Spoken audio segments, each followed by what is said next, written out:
कहानी की स्टार्टिंग में हम देखते हैं कि ब्लैक की बीमारी पूरी दुनिया में फैल चुकी है, जिससे सारे इंसान वैम्पायर बन चुके हैं। वैम्पायर को धूप की रोशनी से डर लगता था, इसलिए ये लोग अंधेरे में रहते थे। यहाँ तक कि इन्होंने अपनी गाड़ी के शीशे भी काले करवा लिए थे कि जिससे धूप की रोशनी बिल्कुल ना जाए उनकी कार में।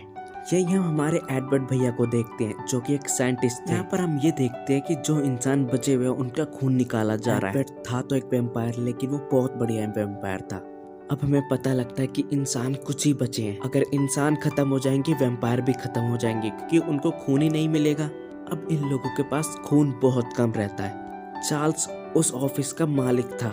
वो हमारे एडवर्ड भैया से कहता है कि तुम जल्दी से एंटीडोज बनाओ। हमारे एडवर्ड भैया उनका डोज तैयार हो गया था। अब वो वैम्पायर पे एक्सपेरिमेंट करते हैं, लेकिन वो वैम्पायर फट जाता है। ये देखकर वो काफी दुखी होते हैं। हमारे एडवर्ड भैया नहीं चाहते कि हम इंसानों का खून लें। वो जानवरी का खून पीते थे। खून खत्म हो रहे थे, इसलिए हमारे एडवर्ड भैया एंटीडोज बना रहे थे। अब यहाँ हम देखते हैं एडवर्ड भैया का कार एक्सीडेंट हो जाता है। हमारे एडवर्ड भैया बिल्कुल सेफ रहते हैं। जब वो दूसरी कार के पास पहुँचते हैं तो वहाँ पे इंसान होते हैं। तभी दूसरी तरफ से पुलिस आ जाती है, वो भी एक वैम्पायर थी। यहाँ पर हम ओथरी नाम की एक लड़की को देखते हैं, जिसको एडवर्ड कहता है कि तुम मेरी कार में बैठ जाओ।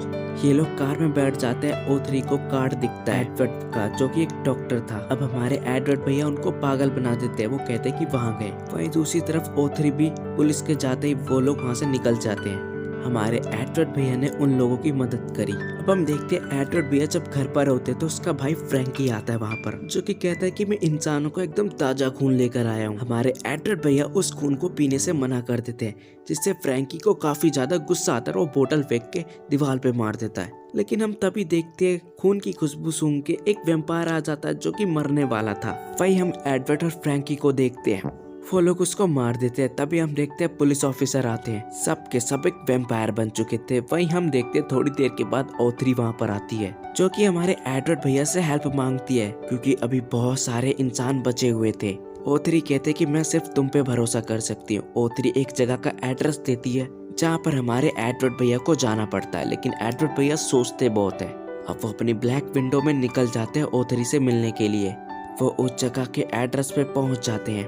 तभी हम वहाँ पर एक आदमी को देखते हैं, जिसका नाम इवलिस था, और वो एक वैम्पायर था। वो बताता है कि मैं अब बिल्कुल इंसान में बदल चुका हूँ। हमारे एडवर्ड भैया को यकीन ही नहीं हो रहा था कि वैम्पायर से कोई इंसान बन सकता है, इम्पॉसिबल। वहीं फ्रैंकी एडवर्ड का पीछा कर रहा था। वो यहाँ पर ओथरी को पकड़ लेता है। ये लोग फ्रैंकी को बेहोश कर देते हैं। तभी हम देखते हैं आगे से मिलिट्री फोर्स का एक ट्रक आता है, लेकिन ये लोग उस ट्रक को ब्लास्ट करवा देते हैं। अब ये लोग बच जाते हैं। वहीं इवलिस बताता है कि मैं कैसे वैम्पायर से एक इंसान में बदला। इवलिस बताता है कि मैं एक बार धूप की रोशनी से जल चुका था, उसके बाद मैं इंसान बन चुका। एडवर्ड को यकीन ही नहीं हो रहा था। इवलिस ये भी बताता है कि मैं अब धूप में आराम से खड़ा हो सकता हूँ। वहीं फ्रैंकी चार्ल्स को बता देता है कि हमारे एडवर्ड भैया इंसानों से मिले हुए हैं। चार्ल्स को यकीन तो नहीं होता। चार्ल्स यहाँ पर फ्रैंकी को बोलता है कि तुम मेरी बेटी को वैम्पायर बना दो। वहीं सारे इंसान एडवर्ड को देखकर काफी हैरान थे, क्योंकि वो एक वैम्पायर था। वहीं दूसरी तरफ इंसान मारे जा रहे थे, जिनका खून अब बिल्कुल नहीं बचा था। उस ऑफिस में पहले 20% खून मिलता था, अब सिर्फ 5% मिलता है। अब सारे वैम्पायर मर रहे थे। यहाँ पर उनकी लड़ाई भी शुरू हो जाती है। वो सारे खून छीनने लगते हैं और पीने लगते हैं। जिंदा तो रहना था ना भाई। वहीं हमारे एडवर्ड भैया एवलिस का एक खून लेते हैं और उसका टेस्ट करते हैं। अब इनको पता लग जाता है कि धूप की रोशनी से वो बिल्कुल इंसान में बदल सकते हैं, इसलिए ये लोग धूप की रोशनी नहीं किसी और चीज की रोशनी से बन जाते हैं। वहीं हमारे चार्ल्स भैया की बेटी को गिरफ्तार कर लिया जाता है, यानी कि पकड़ लिया जाता है। चार्ल इसलिए करना चाहता था क्योंकि वो अपनी बेटी के साथ रहना चाहता था, तभी वो वैम्पायर बन जाए और वो उसके साथ रहेगी। चार्ल्स यहाँ पर अपनी बेटी को बोलता है कि तुम वैम्पायर बन जाओ, फिर तुम जिंदगी भर मेरे साथ ही रहोगी। लेकिन उसकी बेटी उसके साथ रहना ही नहीं चाहती थी। वहीं हमारे एडवर्ड भैया बनने लगते हैं इंसान। अब इनकी बॉडी जलने लगती है। तभी हम देखते हैं इनका एक्सपेरिमेंट काम करता है, और देखते ही देखते ही ये इंसान में बदल जाते हैं। ओथरी ये देखकर काफी ज्यादा खुश थी। वहीं फ्रैंकी चार्ल्स की बेटी को काटने के लिए आ जाता है। चार्ल्स की बेटी नहीं बनना चाहती थी वैम्पायर, लेकिन मजबूरन उसे चार्ल्स काट लेता है। यहीं पर चार्ल्स की बेटी को गुस्सा आता है और अपने डैड को अपना खून चटाने लगती है। वहीं दूसरी तरफ ये लोग और किसी को बचाने के लिए चले जाते हैं, लेकिन अफसोस की बात वो लोग बड़ी बेरहमी से मारे जाते हैं। अब ये लोग आराम से बैठ जाते हैं और काफी दुखी हो जाते हैं। जो वैम्पायर मरने वाला था उसको धूप में खड़ा कर दिया जाता है, जिससे वो जल के खुद ही मर जाए। चार्ल्स की बेटी भी मारी जाती है क्योंकि उसको खून नहीं मिला था। वहीं एडवर्ड अपने दोस्त से मिलता है और वो बताता है कि हम वैम्पायर से कैसे इंसान बन सकते हैं। ये बात सुनकर उसका दोस्त काफी हैरान था। तभी हम देखते फ्रैंक इनको ढूंढते ढूंढते वहां पर पहुंच जाता है।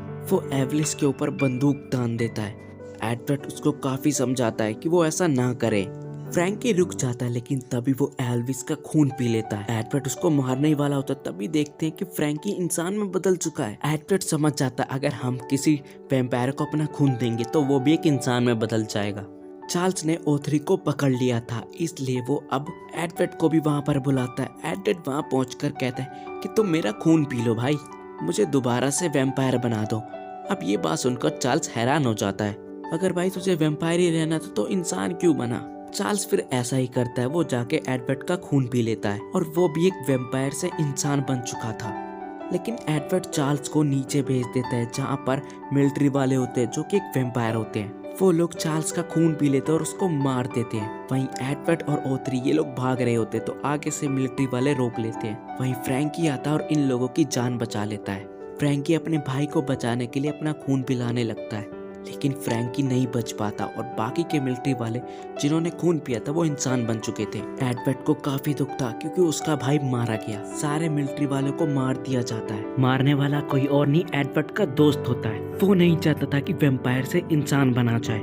ये बात किसी को ना पता लगे कि वैम्पायर से इंसान बना जा सकता है। एवलिस भैया आते और एडवर्ड के दोस्त को मार देते हैं। अब ये लोग वहाँ से निकल जाते हैं और ये मूवी यहीं पर एंड हो जाती है। आई होप गाइस मूवी की एक्सप्लेनेशन आपको अच्छी लगी होगी। कमेंट में जरूर बता देना।